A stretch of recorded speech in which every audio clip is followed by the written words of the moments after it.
In the vast, dusty plateau of West Africa's Sahel region, the fight is heating up against an insurgency fueled by Islamist militants. Burkina Faso has seen more than 230 attacks in just over 3 years, with no end to the violence in sight. What we fight against, what we see every day, is like a toxin. A toxin that the U.S. ambassador to Burkina Faso tells VOA has quickly spread across a nation virtually untouched by terrorism just a few years ago. They're trying to target the resilience of this community, which has lived in harmony for thousands of years. There are Muslims and Christians who are in the same family. Those terrorist groups try to break down a stable society and attack a fragile democracy.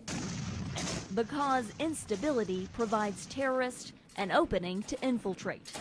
It happened in Iraq and Somalia, and now the commander of U.S. Special Forces in Africa tells VOA Islamist groups are planting their flags here. We know that Al-Qaeda considers the Sahel right here to be a very important area for them to deliberately and quietly build infrastructure.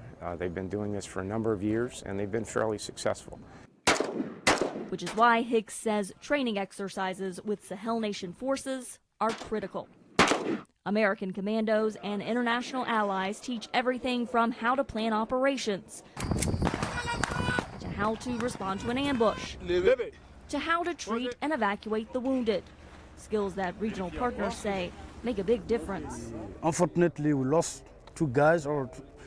our guys during some operation. And if we had this knowledge, maybe we could be able to take care of them, putting tourniquet before taking them to the hospitals. Okay. The U.S. Embassy has heeded the call, giving more funding to Burkina Faso for security assistance. But instead of bringing in more troops, the U.S. is actually decreasing its numbers in West Africa. About 1,000 American troops will remain in the region, and General Hicks says that's still enough forces to help build local security partners. Together, I think we can turn the tide. And this is going to be a long-term problem. But he does not recommend any more cuts.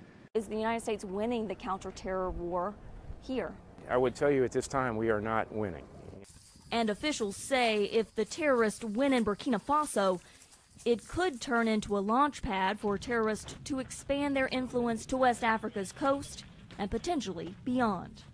Carla Babb, VOA News, Ouagadougou, Burkina Faso.